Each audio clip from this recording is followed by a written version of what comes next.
алфавиті неден басталады? Аккумулятордан басталады әрине. Аккумулятордың схемасы плюс және минус. Міне. Плюс және минус. Болмаса бұлай болуы мүмкін. Плюс минус. Плюс минус.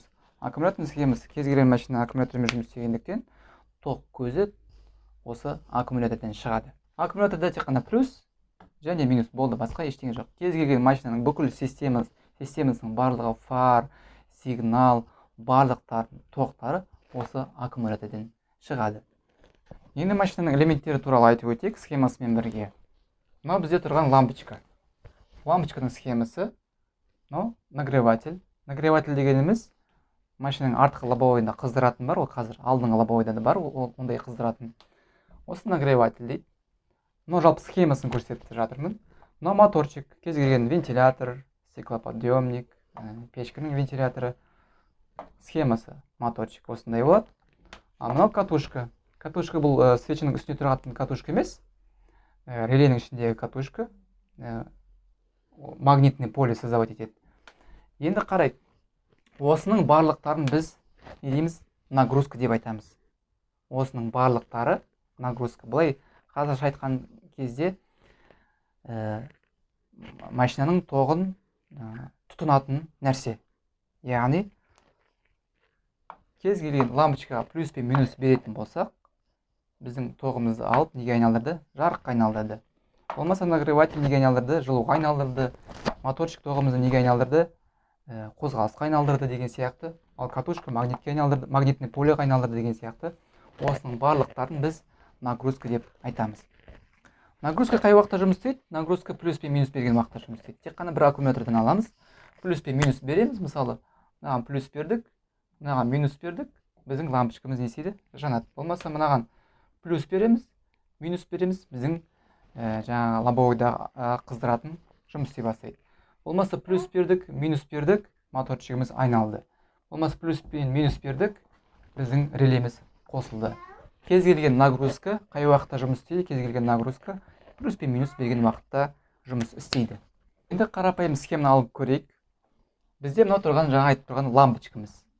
Лампочкаға плюс бердік бір жағына, бұл жаққа қазір плюс келіп тұр. Екінші жағына аккумулятордың минусын береміз. Плюс минусын бердік, аккумулятор не істейді? Лампочка не істейді? Лампочка жанып тұрады. Енді мына схемаға назар аударайық. Мына схемаға аккумулятордан плюс пен минус шығып, плюс барып лампочкаға жалғанып тұр. Ал мына жағында, екінші контактында ештеңе жоқ. Мына жаққа қазір біз минус беретін болсақ, лампочкамыз жанады. Ал енді мында минус болмағандықтан, мында қазір не шығып тұр? Плюс после нагрузки. Плюс после нагрузки дейді. Міне, мына жерден шығып тұрған плюсті плюс после нагрузки дейді. Яғни плюс после лампочки деп те айтуға болады. Неге? Себебі мына жақта ешқандай ештеңе келіп тұрған жоқ мына жақта. Плюс мына лампочка арқылы кіріп, лампочкамен айналып, жақтан плюс после нагрузки болып шығып тұр. Егер мында минус бере салсақ, онда біздің лампочкамыз жанады. Мынау дәл сол сияқты. Мында плюс минус, плюс ештеңе жалғанып тұрған жоқ, ал минус лампочканың бір жағына жалғанып тұрса, екінші жағына шығатын нәрсе минус после нагрузки деп айтылады. Бұлай қазақша айтқанда, мына минус после нагрузки, плюс сұрап тұрған минус деп айтуға болады. Егер мында плюс берсек, қазір бұлай плюс берсек, онда біздің лампочкамыз жанады. Дәл сол сияқты мына плюс после нагрузки минусты сұрап тұрған плюс деп те айтуға болады. Егер мында минус берсек, онда біздің лампочкамыз жанады.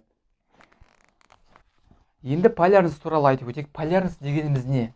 Полярность дегеніміз, мысалға, мына лампочкаға біз плюс пен минус берсек, лампочка жанды ғой. Енді осының орнын ауыстырсақ, яғни плюстың орнына минус беріп, минус орнына плюс берсек, мына схема сияқты мысалы, лампочка жанай береді. Яғни плюс пен минустың орнын ауыстырғаны мына нагрузкаға ешқандай әсер етпейді. Бұлай да жана береді, плюс пен минусты берсек, болмаса керісінше берсек те жана береді. Осы нәрсені біз полярность дейміз. Яғни бұл лампочка мысалы полярностьқа қарамайды. Болмаса диодный лампочкалар болады. Диодтық лампочкалар болады, ондай аппақ болып жанып тұратын. олар полярностьқа қарайды. Яғни плюсті плюстің орнына жалғау керек, минусты минустың орнына жалғау керек. Енді мысалға полярностьқа қарайтын нәрсе бар тағы да. Мана айтып тұрған біздің моторчигіміз. Кез келген моторчик, циклоподъемник мысалы, вентилятор болмасын, кез келген моторчик полярностьқа қарайды. Ол қалай? Егер плюс пен минус берсек, моторчигіміз бір бағытта айналды, мысалы вентилятор сияқты. Егер плюс пен минусты шатастырып алсақ, мысалы керісінше жалғап қойсақ, мысалы минусты мында, плюсты мында жалғап қойсақ, онда біздің моторчигіміз керісінше бағытта айналады. Мысалы біздің циклоподъемник сияқты көтеріледі және түседі. Осы нәрсені біз полярность деп айтамыз. Полярность. Плюс, минус былай да жалғау болады, былай да жалғау болады. Осы нәрсені біз полярность деп айтамыз. Мысалы полярность ауысып кеткен деп айтамыз мысалы. Енді контакт дегеніміз не? Контакт туралы айтып өтейік. Контакт дегеніміз не? Мысалы көбіміз естиміз контакт шамалы, мысалы кнопканың контакттары күйіп кеткен. Контакт деген мысалы кез келген соединение, яғни бір-біріне қосылған нәрсені контакт дейміз. Контакттың негізі жалпы екі түрі бар.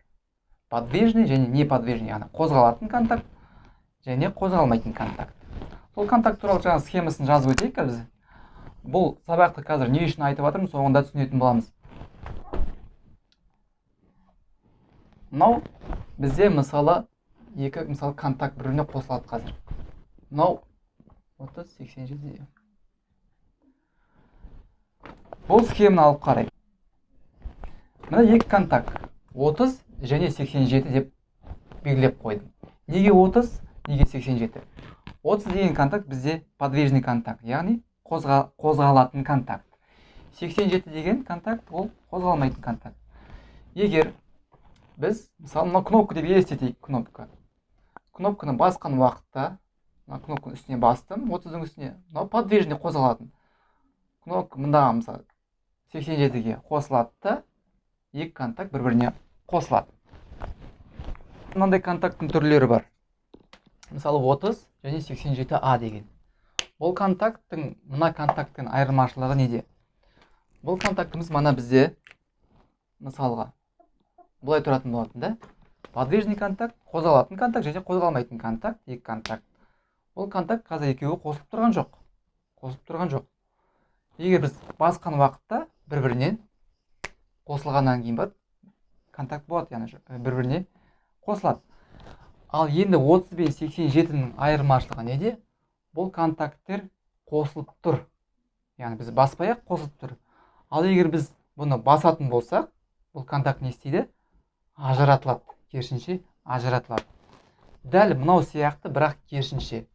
Мынау жеке тұрса, яғни ештеңе баспасақ, ештеңе қол ұшымызды тигізбесек, онда бұл екі контакт ажыратып тұрады.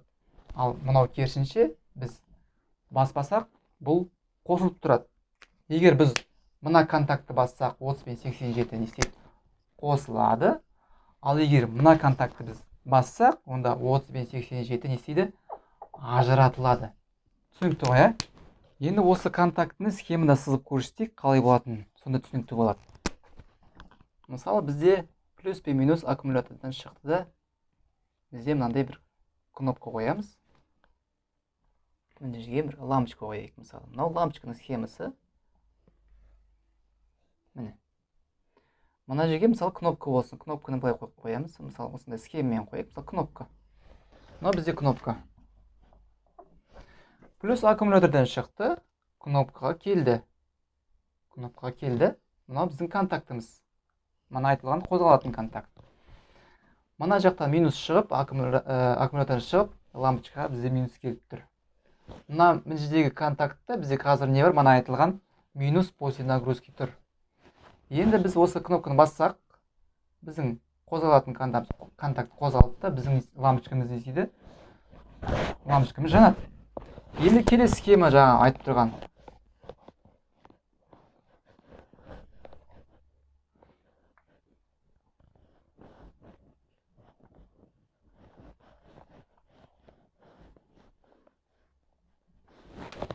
Келесі. Мына схемада плюс шығып, кнопка арқылы 30 және 87А деген контакттардан өтіп, біздің лампочкамыз жанып тұр. Біз ешқандай жаңағыдай мана сияқты басқан жоқпыз. бұл асылында өзі жанып тұр. Яғни контактінің себебі замкнутый болғандықтан біздің лампочкамыз жанып тұр. Ал егер оған басатын болсақ, керісінше лампочкамыз не істейді? Өшіп қалады. Енді осы контактілер қалай басқарылады? Соның түрін айтып өтейік. Мысалы, мына 35-87 контактілері температура арқылы басқарылады. Температура көтерілген сайын көтеріліп, мына контакты не істейді? Бір-біріне қосылады. Мысалы, машинада ондай нәрсе радиатор, основной радиаторда төмен жағында кейбір көліктерде мысалы термодатчик деген нәрсе тұрады. Термодатчик ол вентилятордың қосуына әсер ететін датчик. Екі провод келіп тұрады. Мысалы, екі проводымыз мынау 35-87 болсын. Ал мына температура деп тұрған жерде мысалы датчик екі провод келіп тұр. Машина қызған уақытта, температура көтерілген уақытта біздің контакттары, датчиктің ішінде контакттар қосылады да, мына екі контакты біріне қосады, сөйтіп жаңағыдай вентилятор қосылады. Болмаса, мынау замкнутый, бір-біріне қосылған контакт 87А деп айттық қой, манағыдай бір-біріне қосылған. Мынау P деген давление. Мысалы, майдың датчигі, мысалы, приборда майдың сурет жанып тұрады кілт ашқан кезде. Машинаны оталдырған кезде, егер майдың давлениесі жақсы болса, нормальный болса, онда бірден майдың лампочкасы сөніп қалады. Мына схема дәл осы схема. Біздің, мысалы, мынау қазір бізге лампочкаға кетіп тұрса, мына жерде лампочкаға кетіп тұрса, майдың лампочкасына кетіп тұрса, кілт ашқанда. Сөйтіп, машина оталдырған кезде давление күшейді, мынаны бізде басып қалып, ажыратып болды, біздің лампочкамыз сөнді. Сөйтіп, біздің жаңа машинада майдың давлениесі бар екенін білеміз. Болмаса, давление болмай қалса, кері қайтып орнына келеді, лампочкамыз кері жанатын болады. Осы контактілер осылай басқарылады. Енді тағы бір басқару жүйесі бар, оны қазір айтып өтемін. Контактты басқару жүйесі туралы айтып өтейік. Мысалы, контакт. Міне, қарапайым схема түсінген болармыз деп ойлаймын. Плюс пен минус шықты. Мынау бізде кнопка. Қозғалатын кнопкамыз біздің. Басқан уақытта біздің лампочкамыз жанады. Енді осыны қалай айтамыз? Бізде қазір кнопка ненің бойында тұр? Біздің кнопкамыз қазір мына плюстың бойында тұр. Мына кнопкаға қазір плюс келіп тұр, мына жағына плюс келіп тұр. Мына жағында, яғни минус после нагрузки тұр біздің. Оны жазып қажет жоқ қазір.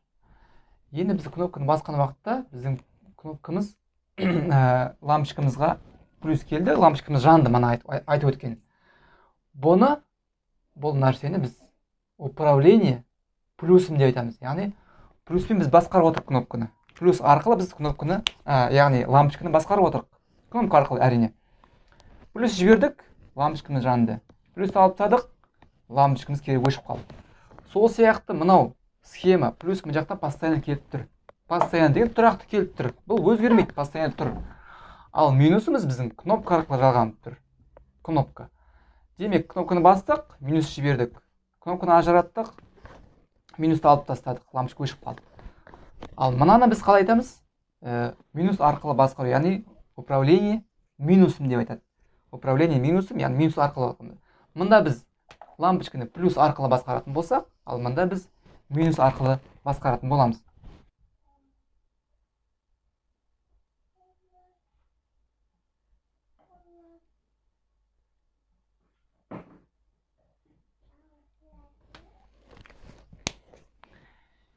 Енді біз контакт туралы айтып отырық қой. Енді мына схемаға көңіл аударайық. Мына біздің жаңа айтып отқан контакттеріміз 30-87, 30 қозғалатын контакт, 87 қозғалмайтын контакт. Басқан уақытта жаңағыдай екеуі бір-біріне қосылып контакт болады. Бұл контакттар мана айтып өткенде температура арқылы басқарылады, болмаса жаңа давление арқылы басқарылады. Енді біз үшінші басқарылатын нәрсеміз катушка, электромагнитный катушка. Бұл қалай жұмыс істейді? Бізде электромагнитный катушка мана айтып өткенде ол бір нагрузканың бірі. Оған біз плюс пен минус береміз. Сонда мына жерде магнитный поле пайда болады да, біздің контактымыз бүйтіп қосылады. Яғни мына жерде ешқандай механический ешқандай бір қолмен басып тұрған ештеңеміз жоқ. Біз плюс пен минус катушкаға бердік. Магнит өзі тартып алады. Яғни мына жерде магнит пайда болады. Мына жерде магнит пайда болады. өзіне тартып алады. Бері қарай, төмен қарай. Сонда біздің контактымыз не істейді? Қосылады. Егер плюс пен минустың біреуін алып тассақ, минусты алып тастау жеткілікті. Алып тассақ, онда кері өзінің орнына келеді. Кері өзінің орнына келеді. Болмаса, екінші схема біздің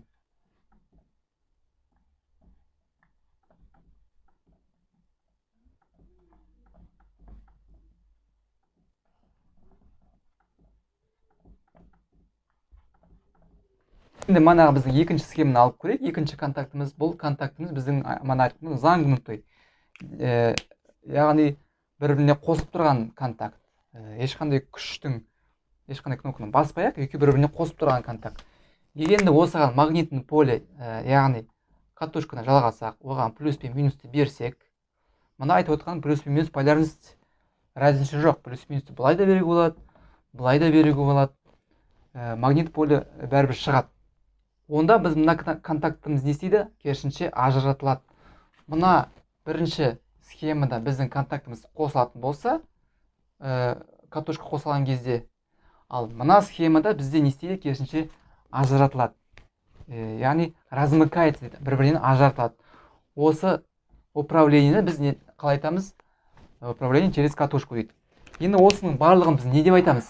Осының барлығын мынау бір реленің, четырехконтактный реленің схемасы. Четырехконтактный реле. Бұл реленің схемасы. Манадан бері түсіндіріп отқан нәрсем осы реле туралы. Реленің схемасы. Төрт контакттық реле. Мынау да төрт контакттық реле. 1, 2, 3, 4. Мынау контакттер реле. Мынау разомкнутый реле деп айтуға болады. Мынау замкнутый реле деп айтуға болады. Енді бізде пятиконтактный реле бар. Бесконтакттық реле. Ол қалай жұмыс істейді? Қазір оны сізге сызып көрсетем. Мынау бізде бесконтактты реленің схемасы. Қараймыз қалай жұмыс істейді. Мына жерде бізге барлығымызға таныс 30, 87А, 87. Бірақ қалай жұмыс жасайтын принципін түсіндіріп өтейін. Мына контактының 30 бен 87А деген контакт манаға айтып өткендей, бұл екеуі замкнутый, бір-біріне қосылған контакттер. Ал 87 деген контакт айтып тұрған ажыратылған разомкнутый контакт. Бұл жерде қазір мен плюс пен минус беріп тұрған жоқпын. Плюс пен минус ешкім беріп тұрған жоқпын. Мұны қазір состояние покоя дейді. Яғни ешқандай кнопка басып тұрған жоқпын, плюс пен минус беріп тұрған жоқпын. Бұлай қолымызда тұрған реле сияқты. Енді қарайық, қазір 30 бен 87А бір-бірімен есеп тұр, бір-бірімен қосылып тұр. Бір-бірімен қосылып тұр, да? Ал 30 бен 87 бір-бірімен ажыратылып тұр. Плюс пен минус деген сөз емес, қосылып тұр, біз жай ажыратылып тұр деген сөз. Енді мен реленің управлениесіне, яғни катушкасіне плюс пен минус берем. Болмаса минус пен плюс берем, айырмашылық жоқ ешқандай. Біздің релеміз қосылды, контакт магнит тартып алды. Яғни біздің мына 30-дағы контактымыз, қозғалатын контактымыз мына жаққа ауысты. Демек біздің реле қосылған уақытта мына схеміз дәл керісінше болады. 30 бен 87А ажыратылады. Мына төменге түсіп кетті мына контактымыз біздің. Керісінше 30 бен 87 қосылады. Біз релені қосқан уақытта. Пятиконтактный релені мен жерге суретке шығарып кетем. Пятиконтактный реле. Неше контакт бар? 1, 2, 3, 4, 5. Енді кез келген реленің өзінің аттары бар, мына контакттердің өздерінің аттары бар. Біз айтып отырған мына 30, 87А деген 87-лер, бұлар силовой контакттар деп айтылады. Ал мыналар 85 пен 86, бұлар управляющий контакт деп айтылады. Яғни басқару контактілері.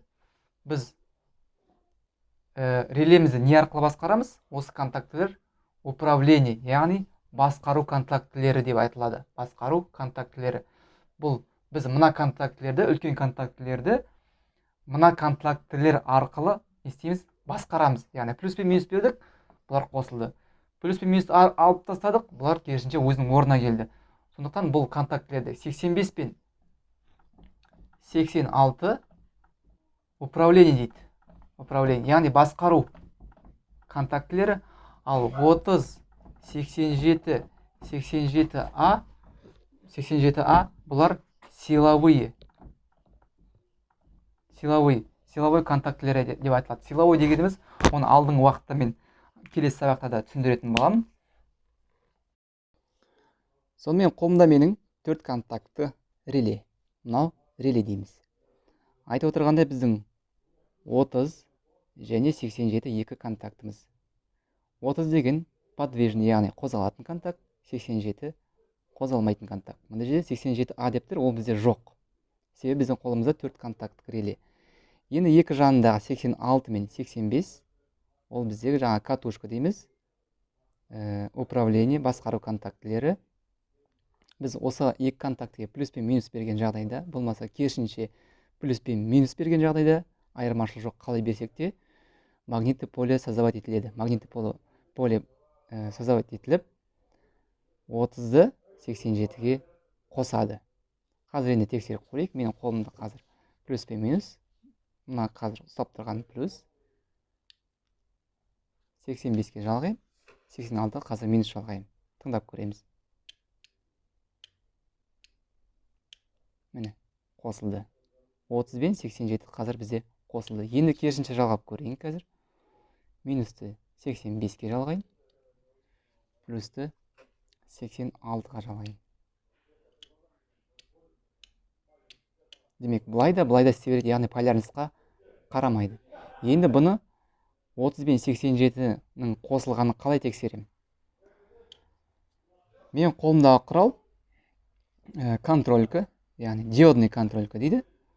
Бұл туралы келесі сабақтарда мен түсіндіретін боламын, бірақ бұл контрольканың бір ерекшелігі бір-біріне тигізген кезде мынандай дауыс шығарады. Демек, мен осы екі ортаға, осы екеуінің ортасына бір сым қою арқылы прозвонка жасауға болады. Сымның сау емес екенін тексеруге болады. Екеуі қосылса, яғни бүтін. Осындай дауыс шықса, яғни провод бүтін деген сөз. Дәл осы құралмен, болмаса тестермен де прозвонкамен тексеруге болады. Дәл осы құралмен 30 бен 87-ның қосылмаған тексерем.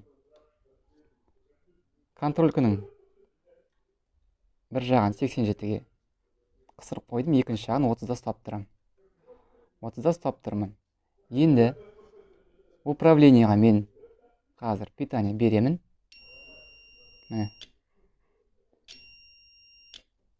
Қазір біздің релеміз қосылып тұр деген сөз. Релеміз қосылып тұр, яғни 30 87-мен бірге қосылып бірігіп тұр. Мынау 4 контакттық реле. Енді біздің сабақта өткендей бізде замкнутый реле болды. 87А деген болды бізде. 87А деген болды. Ол да 4 контакттық реле болып саналады. Қазір біздің қолымызда 5 контакттық реле. Ортасында 87А деген бар. Қазір мына 87-ні алып тастасам, 87 жоқ деп есептейік мына жерде. Сонда біздің қолымызда 4 контакттық реле болады. Мына жерде 30 және де 87А. Бұл реленің мына реледен айырмашылығы, бұл жерде бізде қазір 30 бен 87 қосылып тұрған жоқ қой, тек қана питание берген кезде управлениеге сол уақытта қосылады. Ал мына реленің айырмашылығы, қазір екеуі питание бермей ақты қосылып тұр. Егер катушкаға реленің управлениесіне плюс пен минус питание берсек, ол кезде біздің қосылған контактымыз не істейді? Ажыратылады. Керісінше дәл мына реле сияқты, бірақ керісінше жұмыс істейді. Керісінше бұл ажыратылады. Енді 5 контакттық реле деген осы екі реленің қосындысы деп айтуға болады. Бұл қалай жұмыс істейді? 30 бен 87А қосылып тұрады.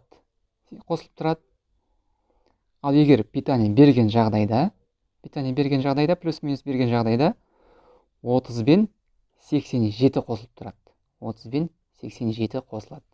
питание алып тастаған жағдайда кері 30 бен 87А кері өзінің орнына келеді. Енді тексерейік. Қазір қарайық. 30 бен 87А қосылып тұр. Мен былай тексерем. 30 және 87.